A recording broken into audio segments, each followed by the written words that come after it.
हर हर महादेव दोस्तों, आप सुन रहे थे मेरे साथ मनमर्सिया भाग 45। गुड्डू अपनी बाइक पर मंगल फूफा और गोलू को लेकर निकल गया। तीनों दुकान पहुंचे। वहां एक चमचमाती गाड़ी पहले से खड़ी थी। गोलू ने देखा तो बाइक से उतरा और गाड़ी के पास आकर कहा, क्या बात है गुड्डू भैया, वेडिंग प्लानर के काम में इतना मुनाफा कमाई दिए कि रातों रात गाड़ी खरीद दिए। जियो गुड्डू भैया जियो। गुड्डू ने सुना तो बाइक को साइड में लगाया और उतरकर गोलू के पास आकर उसके सर पर एक चपत लगाकर कहा, अब एक खरीदे नहीं है, भाड़े की है। अब भाभी को का टेंट वाली पिकअप में लेकर आएंगे, हमारी थू तो नहीं होगी। कहा सोचेगी भाभी, इतने बड़े वेडिंग प्लानर और खुद की गाड़ी तक नहीं। मंगल फूफा थोड़ा देर से पहुंचे क्योंकि हल्के होने चले गए थे। उन्होंने भी जब नई गाड़ी देखी तो खुश होकर कहा, अरे वाह गुड्डू, ये गाड़ी तो बहुत जोरदार ली हो तुम। अब नई गाड़ी ले ही लिए हो तो बिना पूजा के नहीं चलाना। अब चेक आना बवाल है। गुड्डू ने कहा, बवाल नहीं भैया, फूफा सही कह रहे हैं। कोई भी नई चीज घर में आए तो पंडित जी से पूजा करवाना बहुत जरूरी है। गोलू ने कहा, अबे तो लेकिन भाड़े की गाड़ी की पूजा हम काहे करवाए? कब भांग भांग खाए हो का दोनों कचोरी में मिलाकर? चलकर गाड़ी में बैठो, देर हो रही है। गुड्डू ने झुंझला कर कहा। गोलू ने सुना तो गुड्डू की तरफ आया और उसकी बाह थाम कर कहा, गुड्डू भैया, गाड़ी भाड़े की हो चाहे खुद की हो, पूजा तो करवानी पड़ती है ना। और वैसे भी ये गाड़ी हम तीनों सफर करने वाले हैं, वो भी इतना बड़ो सफर। अरे रास्ता में कोनो ऊंच नीच हो गई तब? गोलू ने गुड्डू को बातों में लपेटते हुए कहा। गुड्डू ने सुना तो गोलू को घूर कर देखा और कहा, तुम दोनों के होते ऊंच का तो पता नहीं, नीच काम जरूर होने हैं। अब साला तुम्हारे लिए पंडित कहां से लेकर आए हम? पंडित पंडित पंडित। गोलू ने अपना गाल खुजाते हुए इधर उधर देखा, लेकिन यहाँ पंडित कहाँ मिलता जो गाड़ी के लिए पूजा करे। गोलू के मुंह से पंडित का नाम सुनकर मंगल फूफा उसके सामने आ धमके और कहा, अरे हम है ना। गुड्डू और गोलू ने सुना तो हैरानी से मंगल फूफा को देखने लगे। तुम तो डाकू थे ना फूफा, पंडित कब से बन गए? गोलू ने हैरानी से कहा। अरे गोलू, उक्का है ना, जब हम बिहड़ में थे अपनी टोली के साथ, तब हमने एक बार एक पंडित को उठा लिया था। पूरा 1 महीना वो हमारे साथ ही रहा। अब वो के पास हमको देने के लिए रुपया पैसा तो था नहीं, तो हमें पंडाई तक का थोड़ा ज्ञान दे दिया। बस तब से छोटी मोटी पूजा हम भी करवा देते हैं, फूफा ने कहा।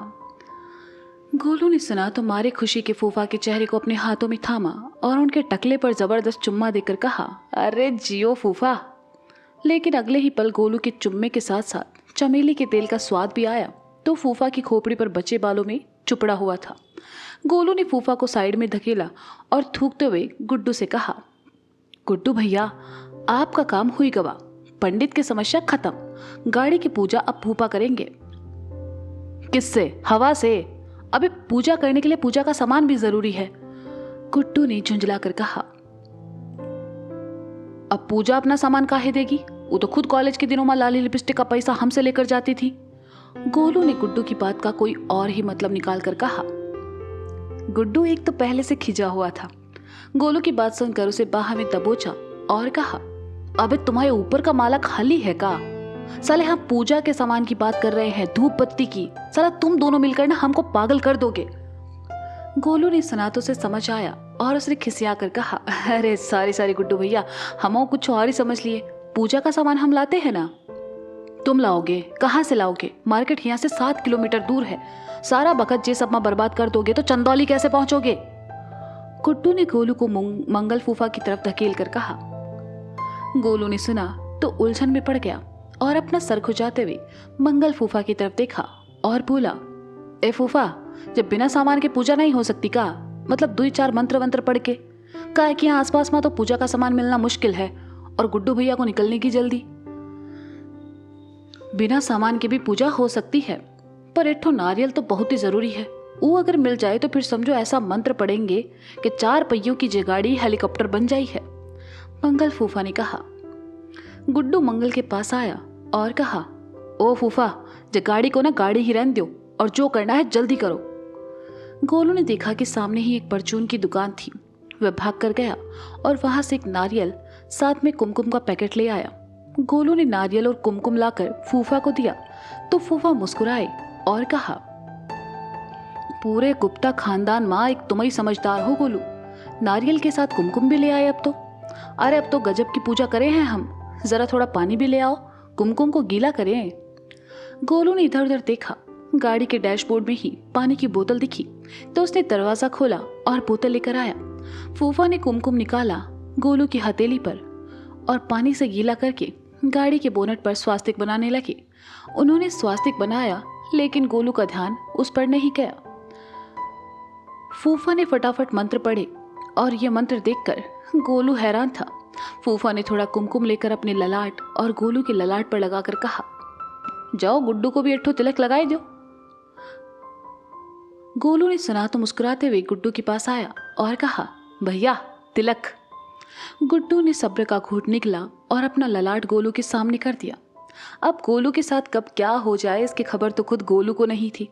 कुमकुम में अंगूठा डुबोकर गोलू ने गुड्डू के ललाट से लगाया और अगले ही पल उसे इतनी जोर की छींक आई कि कुमकुम गुड्डू के ललाट से होकर ऊपर बालों तक जा पहुंचा। गुड्डू ने महसूस किया तो गुस्से से कहा, इट्ठो काम करो ना, मांग ही भर दो हमारी, फेरे ले लो हमारे साथ, बन जाओ हमारी घरवाली। हमें ऐसे कौन तिलक लगाता है? वो छींक आ गई थी हमें, गुड्डू ने मासूमियत से कहा। गोलू और मंगल फूफा की इस नौटंकी से गुड्डू अब गुस्सा होने लगा था। उसने गोलू को साइड किया और गाड़ी की तरफ आया, लेकिन जैसे ही गुड्डू ने बोनट पर बने स्वास्तिक को देखा तो चिल्ला उठा, अबे जे का किया। गोलू ने सुना तो गुड्डू की तरफ आया और देखा कि मंगल फूफा ने बोनट पर उल्टा स्वास्तिक बनाया है। गुड्डू ने बगल में खड़े मंगल फूफा को देखा और दोनों हाथों से उनकी कॉलर पकड़कर उन्हें हवा में उठाकर गुस्से से कहा, अबे तुम्हारी कौन सी अम्मा ऐसे स्वास्तिक बनाती है बे? तुम साले पूजा कर रहे हो कि पनौती लगा रहे हो? अरे गुड्डू भैया क्या कर रहे हैं, नीचे उतारिए इन्हें। गोलू ने कहा तो गुड्डू ने गुस्से से फूफा को नीचे पटका और फूफा धड़ाम से जमीन पर आ गिरे। गुड्डू गोलू की तरफ पलटा और कहा, हो गई तुमको तसल्ली?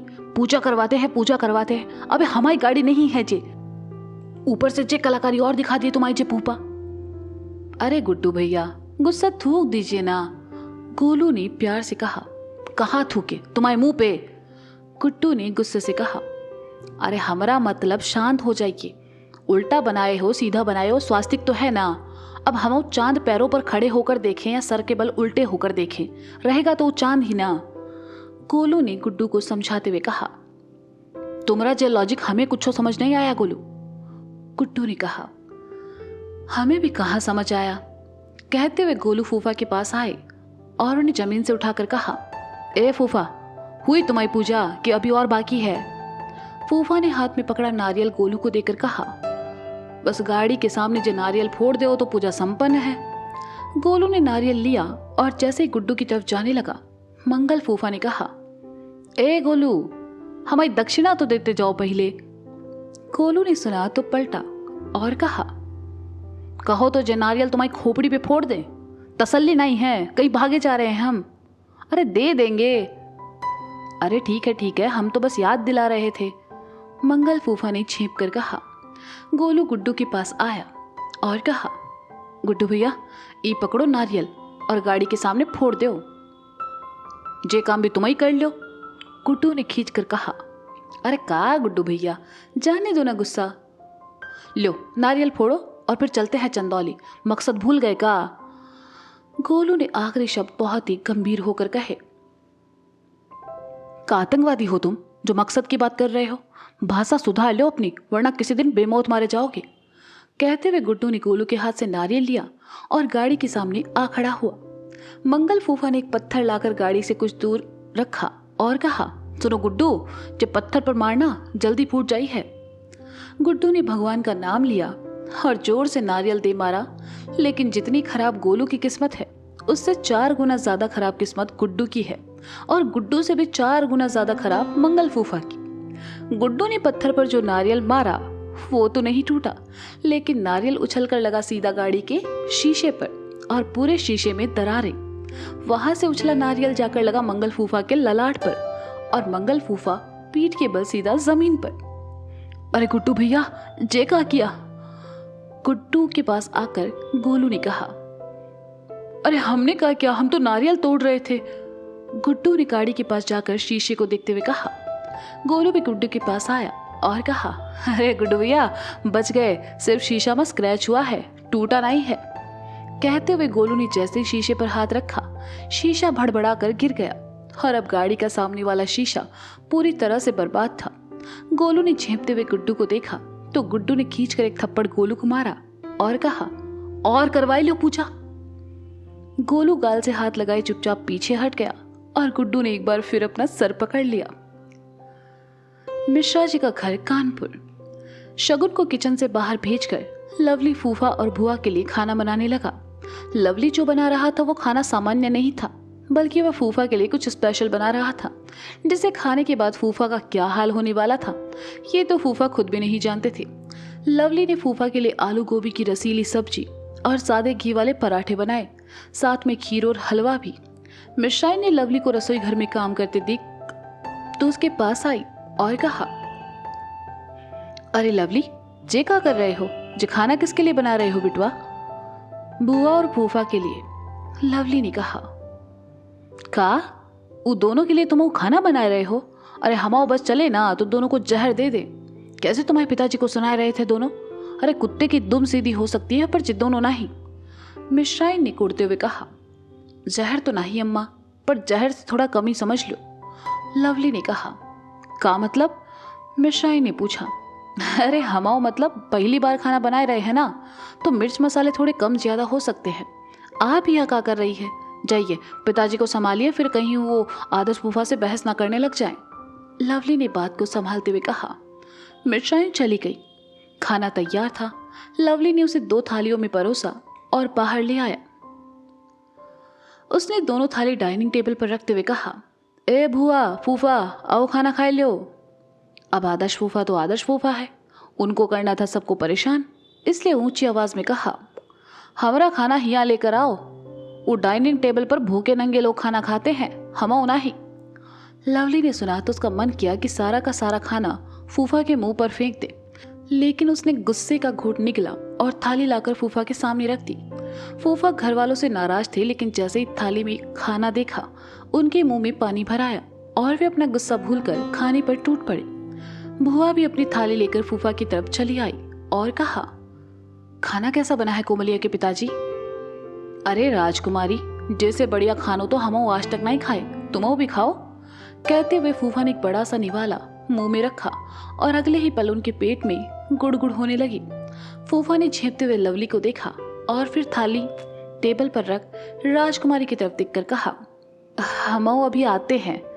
फूफा जल्दी से वहां से भागे और बुआ खुशी खुशी अपना खाना खाने लगी। लवली मन ही मन मुस्कुराते हुए वहां से चला गया, क्योंकि कुछ ही देर में एक गड़बड़ होने वाली थी। तो दोस्तों, गोलू की हर बात मानकर गुड्डू क्यों हर बार फंस जाता है मुसीबत में? भाड़े की गाड़ी का शीशा तोड़कर गुड्डू क्या जवाब देगा गाड़ी के मालिक को? खाना खाते खाते फूफा अचानक कहाँ चले गए?